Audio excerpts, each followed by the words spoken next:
Well, obviously we're disappointed, and this is one for us that we got to quickly kind of erase from our memory. But I thought Duke was terrific today. They played sensational in the first half. They moved the ball quick. They were quicker than we were.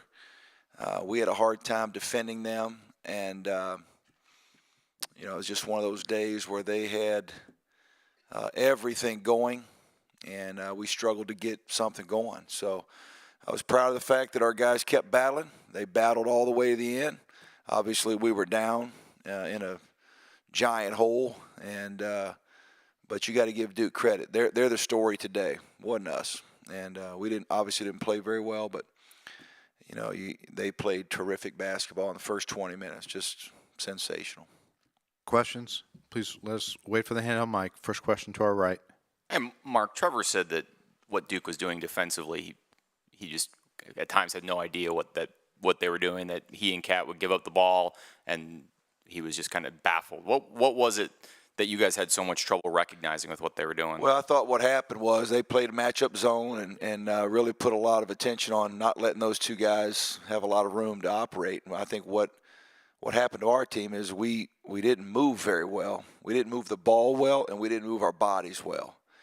And we tried to put a square peg in a round hole. We just kept trying to, to create some things off the dribble with very little ball movement.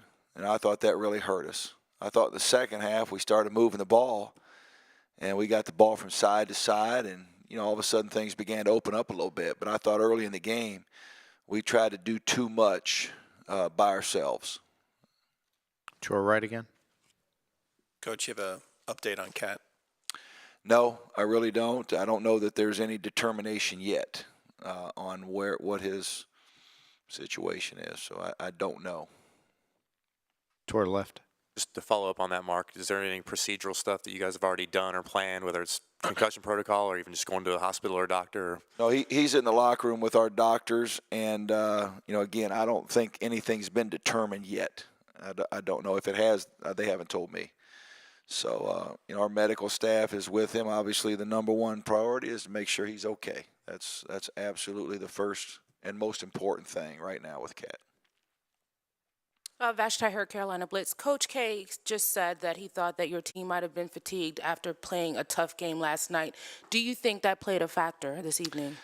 Oh, I don't know. We looked tired, but, I think that in a tournament setting, you got to be ready to play and bounce back after a tough game. That's the advantage of finishing in the top 4 seeds. You don't have to play the first night. You get to rest. But we did look a step slow. There was no question about it. And they looked a lot quicker than we did early on. To our right again. With Cat, did you think he was banged up from last night with his back or anything else? Not necessarily. Yeah, before? Yeah. No, not necessarily. Okay. I mean, he was a little sore today at our walkthrough, but he wanted to play, and there wasn't any part of that would have led anybody to believe that he wouldn't play today. It's just part of the normal bumps and bruises of a game. So, no. Stay to our right. Ralston, a couple times this year, Duke lost at Notre Dame, blew them out in the first half in Cameron. Wake Forest gave them a game in Winston-Salem. Duke blew them out in the first half at Cameron. You guys beat Duke. Did you see it coming? Did you were aware of any of that, what they'd done? Did you know about any of that?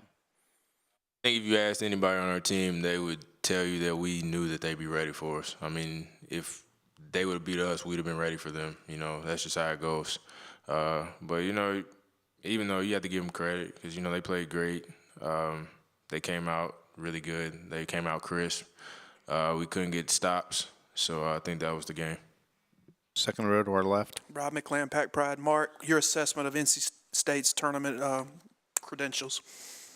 Well, I'm not on the committee, but, I think that we've certainly earned the right to be in the tournament. We'll find out on Sunday, like everybody else. But I think that we've proven that we're one of the teams in the at-large pool that needs to play. I think we've done enough, but we'll see. Back of the room and right under the lights, Coach. CL Brown with the ESPN.com. Sorry to belabor the point, Mark, but can you walk us through what the protocol is in the event that maybe Cat did suffer concussion, like in terms of just a timeline of what it would take for him to play next week if you guys are Thursday? Well, the good news is we have basically a week before you play, and maybe a week and a day, I guess, if you played on Friday. And so I don't know all the exact steps with him. I do know that our medical staff will do everything that they're supposed to do. And, you know, like I said earlier, the number one thing that we're going to do is look out for his safety and well-being. And so, you know, hopefully in a day or two he's good. If not, you know, we'll learn that as we go. But you know, we'll just wait and see. I don't know the answer to those questions as I sit here tonight. Middle of the room. Coach, when you guys played them the first time, you guys basically doubled their points in the paint.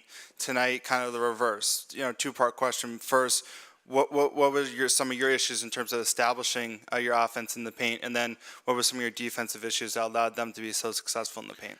Well, I think offensively it starts with our lack of ball movement. We didn't move the ball very well. I thought we were really easy to guard. We didn't move the ball and get it from side to side, and so that hurt us some. And we didn't get the ball around the basket, and so we just tried to do too many things one-on-one. The second part of your question is, I thought, you know, with Okafor, you know, he demands a lot of attention. And as we doubled down on him a couple times, he got the ball out of the double teams. They made pretty much every shot. You know, as they got the ball out of the double teams and moved it once or twice. And it's kind of a pick your poison sometimes with him. You can play him one-on-one in the post and you know, latch on to shooters, and he's tough to guard that way too. So they were on top of their game today. That first half, they were on top of it. They played, again, like I said earlier, they were sensational early. Any other questions? We have one here to our left, Coach.